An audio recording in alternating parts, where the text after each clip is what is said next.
السلام عليكم ورحمة الله وبركاته. اللهم صل وسلم وبارك على سيدنا محمد وعلى آله وصحبه وسلم تسليما كثيرا.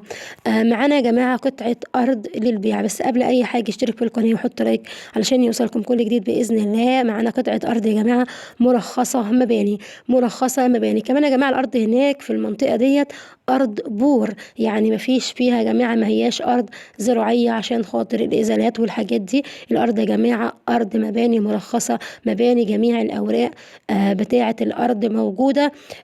كمان يا جماعة الأرض موجودة، مساحة الأرض 87 متر ونص، نص قيراط، يعني 87 متر ونص، نص قيراط 87 متر ونص. كمان يا جماعة الأرض موجودة في حلوان أو مفكو حلوان، مجمع المدارس، حتة متميزة جدا جدا جدا. يعني الموقع أكنك يا جماعة أكنكوا في حلوان نفسها، يعني بينك وبين حلوان حاجة بسيطة جدا جدا.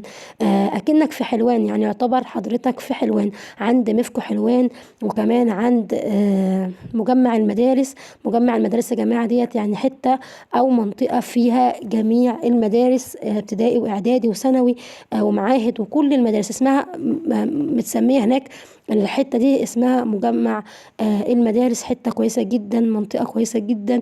الأسعار هناك غالية جدا جدا جدا، يعني المنازل هناك بتعدي 1,000,000 و2 مليون. الحتة هناك حلوة قوي، لأنها تعتبر أكنك بالظبط في حلوان. الموقع متميز جدا، المكان متميز جدا. الأرض مرخصة مباني، مفيش عليها أي مشاكل من ناحية الإزالات والحاجات دي يا جماعة. جميع الأوراق اللي تثبت حق الملكية، وجميع الأوراق والتراخيص اللي تثبت الكلام اللي احنا بنقوله موجودة. الأرض يا جماعة موجودة في مجمع المدارس حلوان، موقع متميز جدا جدا جدا. المساحة نص قيراط، يعني 87 متر ونص.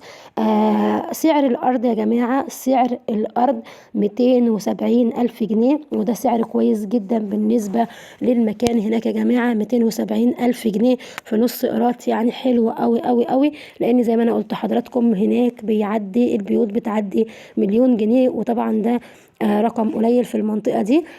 الأرض يا جماعة 270 ألف جنيه، المساحة 87 متر ونص، يعني نص قيراط بالظبط. ما تنسوش تشتركوا في القناة وتحطوا لايك علشان يوصلكم كل جديد بإذن الله. وادعوا لنا يا جماعة على الحاجات اللي احنا بنجيبها دي.